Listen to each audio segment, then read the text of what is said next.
Edition of the Roundtable. Today, for your reference, is May 26th. I'm losing track of the time. It's May 26th, and as usual, we have Lisa Roberson, the reporter, City Hall reporter for the Chronicle Telegram, and Andy Young, the editor of the Chronicle Telegram. And Andy, I believe you're going to start. Thank you, Mr. Mayor. Get started. This is our first roundtable since the primary election, which you lost to Holly Brenda. I wondered what you hope to accomplish in the remaining months in your term.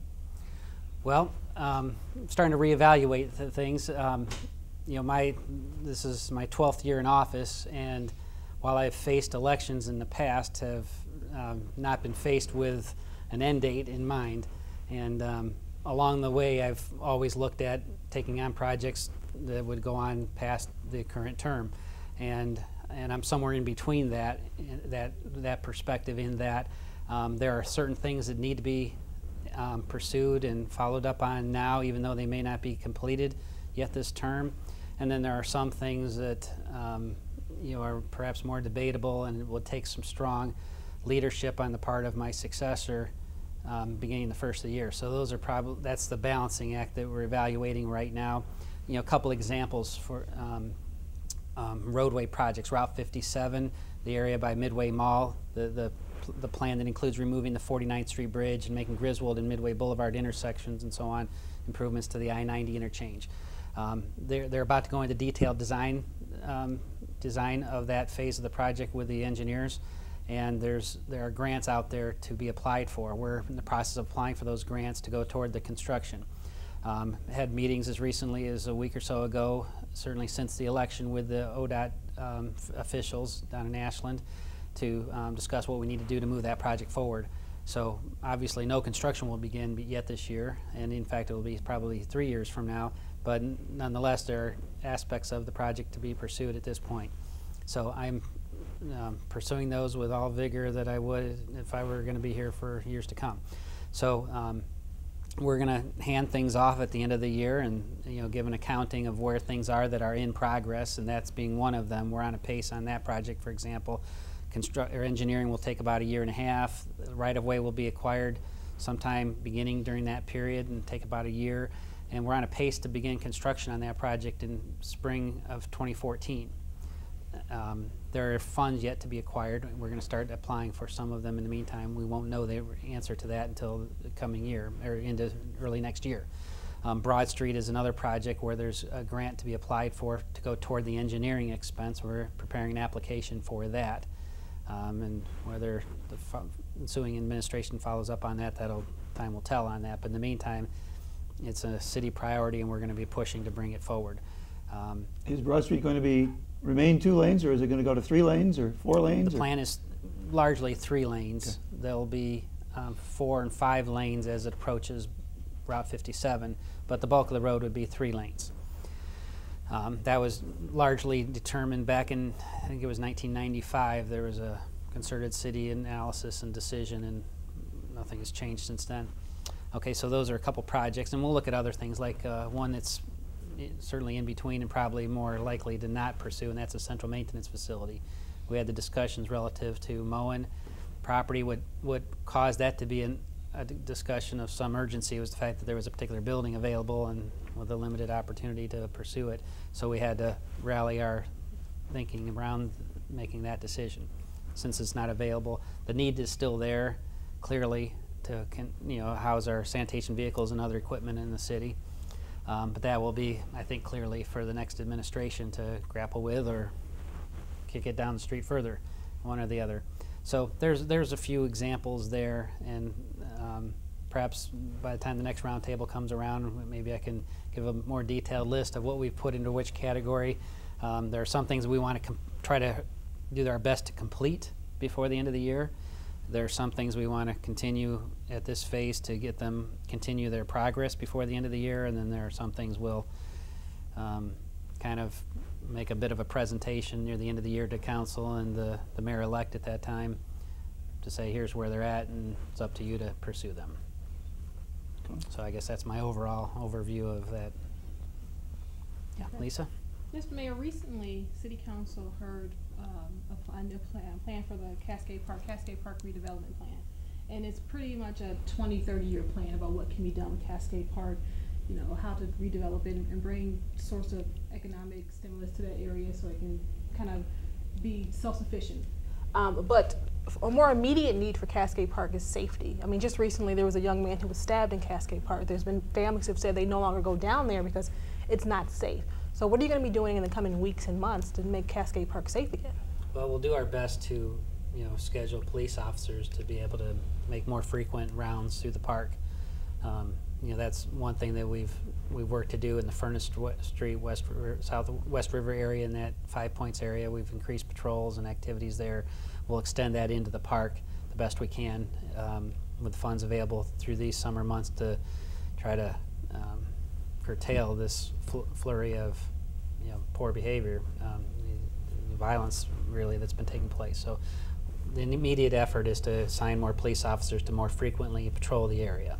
So that's the immediate approach, and that's largely about all we can do at this point. Short of part of my view of the park in general and other facilities is that we need to make them more inviting and encourage more use of the park so that they'll police themselves, so to speak, with more activity and more people in the park. I think we're less likely to see some of the negative behavior if there's plenty of people around to be witnesses or intercede in that.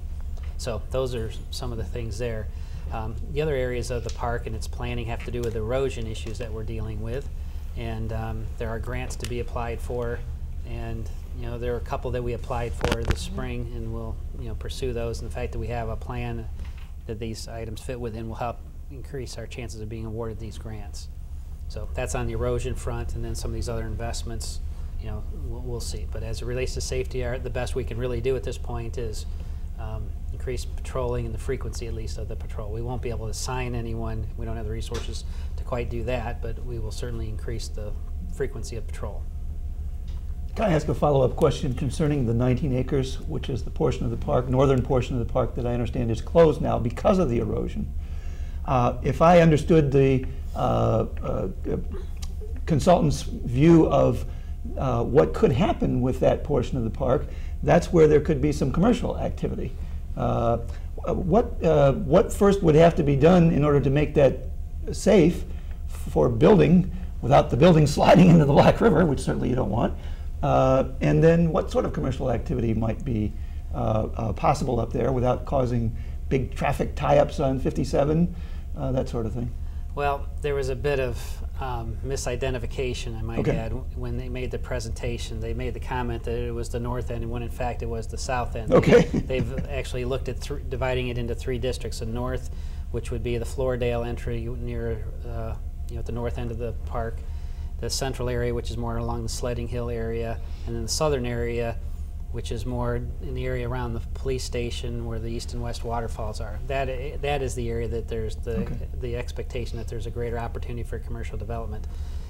Saying even that, relative to the erosion areas, the areas that are have the erosion or even prone to have the erosion, we will not see the development take place there. It's too speculative to build on that uncertain land mass. The erosion needs to be remedied for vehicles to travel through the park. So any construction would be removed from those, you know, vulnerable areas to erosion. So I think most of it would be seen. The commercial activity would center around the police station area, the Two Falls area. Next area of development showed it in the central area by the 5 Points area, the sledding area. And then there were some items, I think, proposed at the north end, but more minor. And most of that would come about from what the private market would say about them. We'll present that this is what we suggest will be successful. These might be some areas that the city might participate in, but otherwise it's going to take the private sector to step forward. And we're talking a little bit more about police protection in Cascade Park.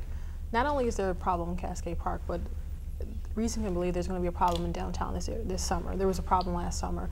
And I know that downtown now has its own beat officer, Officer Mike Grooms, who works down there, you know, 40 hours a week or so, meeting with business owners and patrolling the area. So how do you plan to divide the resources, so to speak, so that residents want to come downtown as well as go a little bit further and go to Cascade Park? I mean, the police department is only so large. Right.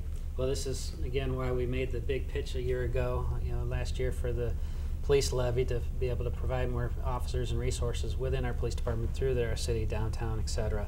So given that decision, at least at that time, was no, we have to make do with what we have. So it's a matter of we just have to be as careful as we can and thoughtful as to the times of the day and days of the week that we assign people to those different areas. That's been our mission for many, many years. We've had to take limited resources and try to stretch them as far as possible. So that will just be a continuation of doing so. There's little else we can do but to just do our best to align resources at the times that they are needed most. There is a neighborhood watch group in the area of Cascade Park, the Furnace Street, West River area, and they've been pretty involved and helpful at identifying suspects and helping lead the information that's led to their arrest. And so hopefully we'll keep after that, and people will get the message that it's not the thing to do. Certainly is an area of concern because we've had so many of these events take place in recent weeks. So we're just going to do our best, and our income tax revenue is creeping upward a little bit, and perhaps with the slight increase of revenue, we'll have more money available for more police officers to work overtime in these areas. So that's basically the best we can do in this time. I'm going to go back to a question associated with the election.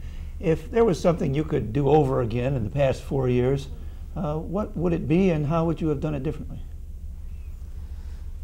Wow. We've talked at other discussions, and it came out of 2015 and other areas, is it's communication. And that's the area that I feel has been the area of, to be improved upon most, is to improve communication.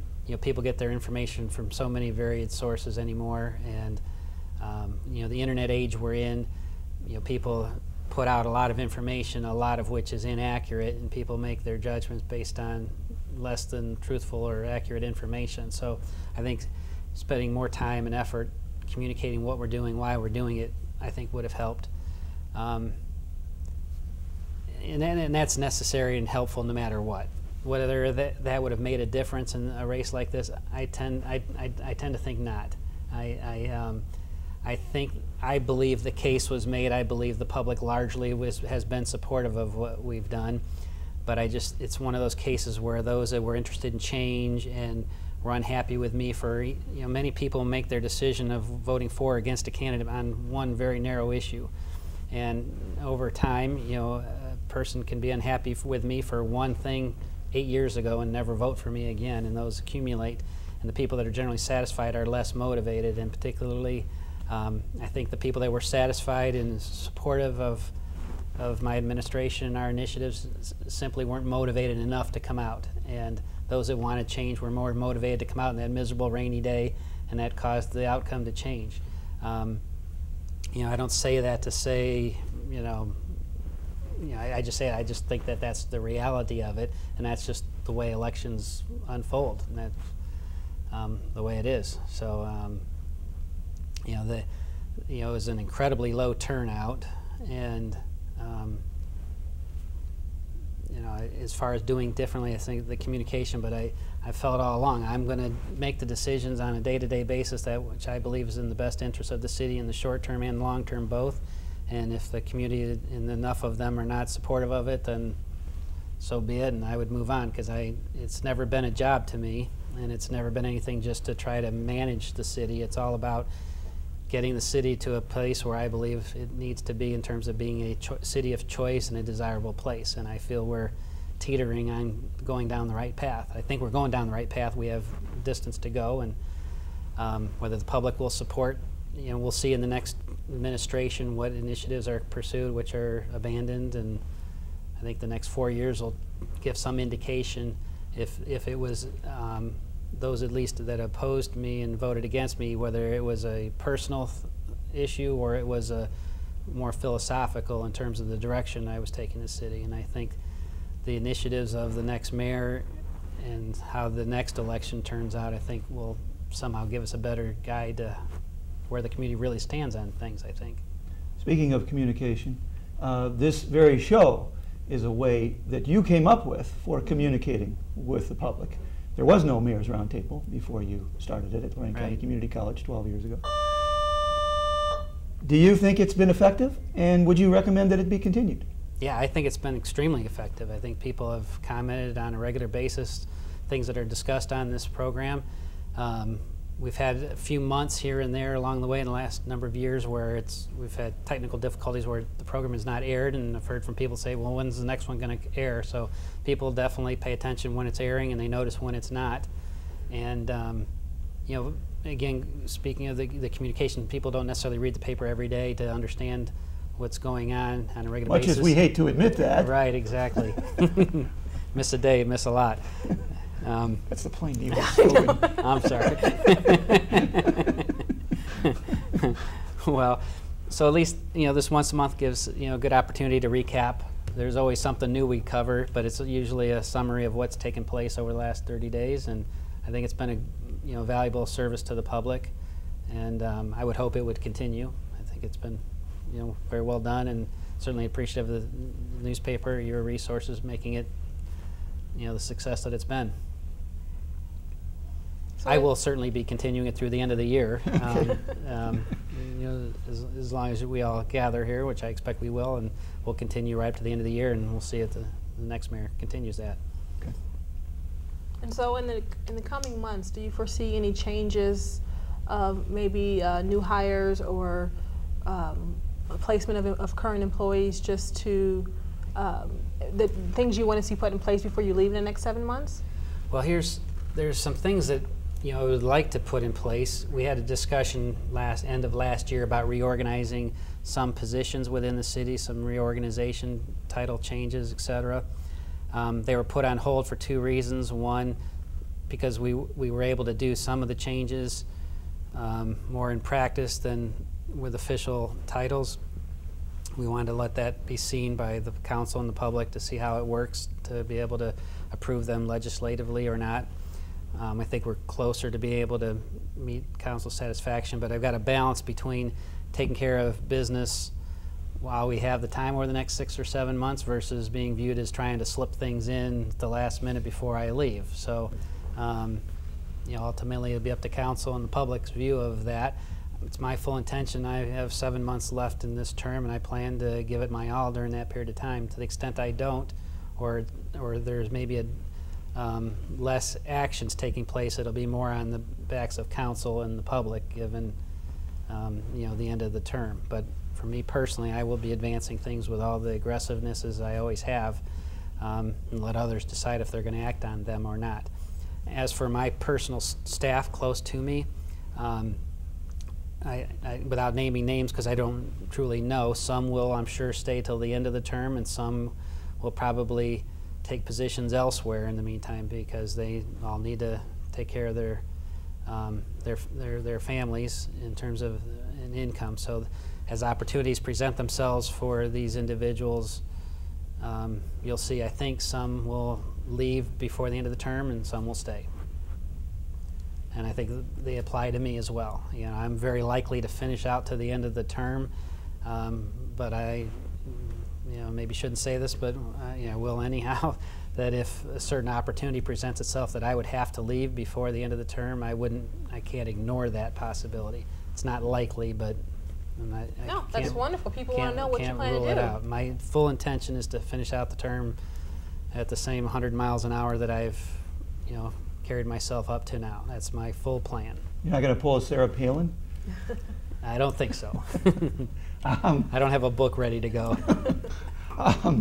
What will you do next? Are you looking at running for another elective office? Are you looking at an appointed position? Are you looking at the private sector? Yes. Yeah, as I was thinking of the things I'm looking at, you've rattled them all off in those categories. Yes, my background, I believe, suits me well and positions me well for a whole variety of opportunities, from other elected positions to opportunities in the private sector to the public sector. First choice, of course, could be in any of those categories, but first for me is I want to still contribute positively to my community. I've invested a lot in terms of, you know, what I know and what I believe will help us whether it's working on a a statewide basis or a regional basis or even beyond. I'm looking to be able to contribute in the way that I've prepared myself here. There's many more things I could do and make a living, and that obviously that's a priority. But I want to be able to advance Elyria and our surrounding community. That's my primary goal, and that's what I'll be looking for most. Just a wild stab, any possibility you go to work for Roy Church at the community college? It's possible. Education is certainly an area of interest, but he and I have not talked about such things, and I would put that in the doubtful category. Okay. But I'm not ruling anything out. Okay. So I've started that process. People have reached out to me, making certain offers and encouraging me to consider certain things. So fortunately, I wasn't given a 2-week notice. I was given a 7 or 8 month notice, so I have some time to determine that. But clearly, I have a lot yet to offer, and Elyria and surrounding areas has plenty more to hear from me in years to come. Okay, well, let's switch topics a bit and talk about something that's probably a little happier that residents want to talk about is, when are swimming pools opening? We have East and North Pool opening this year. Yeah, the North Pool and East Pool are being readied as we speak, and I've lost track of this end of the school year, but it's a later date. June 15th, I do believe. June 15th, so I think probably within a week, I think the pools will be open. So I think somewhere around the 20th, I think the pools will be open. I haven't heard that date, but I think it'll be within a week, probably of the last day of school. You may have talked to someone in the parks more recently than I have to know that answer, but I think the last I heard it was going to be around the 20th, somewhere in there. So that'll happen soon, and our Parks and Rec programs are, sign-ups and activities have been taking place, soccer among them, although with all the rain we've had, a lot of games have been canceled. Many games have been canceled, even as far as the baseball programs are concerned. So a lot of the outdoor activities have had difficulty this spring because of all the rain. City Council's been reviewing which city employees drive city vehicles to and from home. Does the practice need to be reviewed, especially with employees who live outside Elyria? I hate to pick on him, but the fire chief, Rich Benton, for example, lives more than 20 miles from Elyria in Huron County, and I can't imagine that he can get here for an emergency very quickly.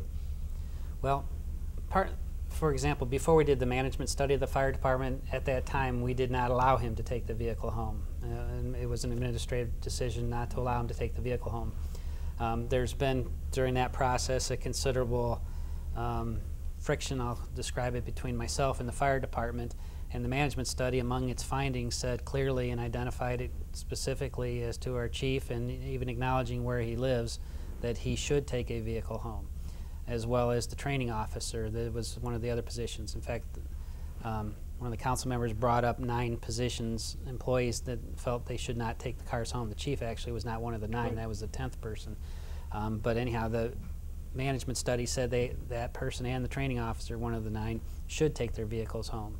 So I think I would have been viewed as being punitive or whatever might have been labeled to that had I gone against the management study and said, just because it says so, you still can't take the car home. So we made the decision to let them take the car home. Now, part of the thing with the chief, for example, and he's a new, very aggressive chief. He's been very active.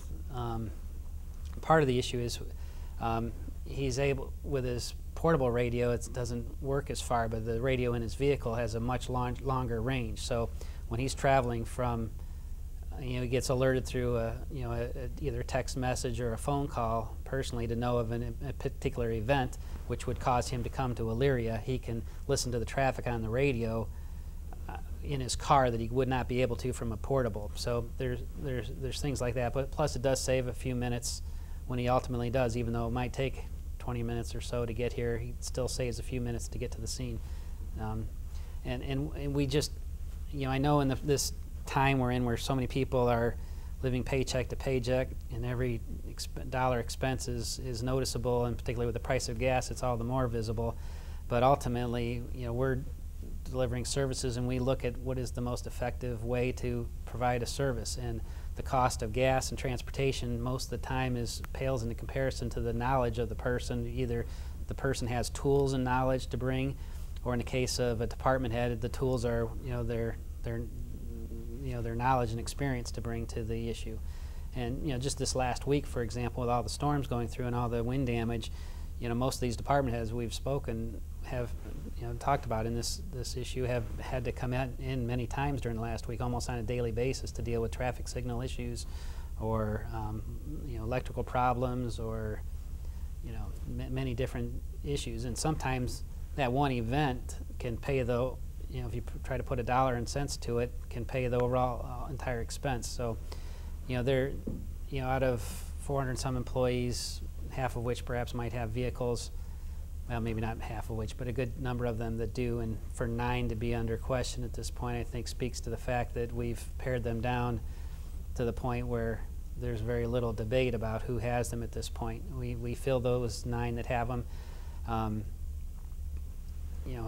have them for good, appropriate reason. And a couple of them were cited in the management study of the fire department that should have them. 2 others are responsible for our water system, of which minutes can make the difference between having a boil alert versus fixing something that could have larger ramifications to them. So council, it's debatable whether council can even weigh in on this matter. It's largely considered an administrative decision. Council, I would imagine, could still pass an ordinance limiting in some way, and certainly the next mayor can take full control and do things differently. There clearly are fewer employees that take vehicles home now than there were 12 years ago when we took office. If people want to pare it down further, that's certainly an option. I know one of the 9, for example, recently bought their own car and virtually turned in their city car, at least as it relates to getting back and forth to work, simply because they didn't like the accusation that there was a suggestion that they were inappropriately using city resources. So that's adjusted. And I think we're down to our last minute. If there's a quick question left. I have a quick question that can probably be summed up. I told you earlier I was talking with the city forester, Tim Gallagher, about the number of trees that are going to be coming down this summer. Maybe you can speak a little bit and let residents know why you're cutting down 300 trees this summer. Yeah, it's the ash trees, a particular variety of them that we have, a number of them in the city, and the emerald ash borer that's essentially killing off these trees. So we have this grant that gives us the funds to largely pay the cost of removing the trees and replacing some of them. If we waited till the trees were at the point of toppling over, we'd be on our own expense entirely. At least if we act now on a more preventive maintenance basis, we have access to these state funds that we're using. So we're acting on a preventive, proactive basis to remove these trees. So a lot of them were brought down last summer and fall, and more will be coming down here this summer. So I know we've been cutting them down and grinding out the roots, but I guess residents need to be patient that there's a multi-step process from cutting it down to coming back days and perhaps weeks later to grind out the stumps. And in some cases, trees will be replanted.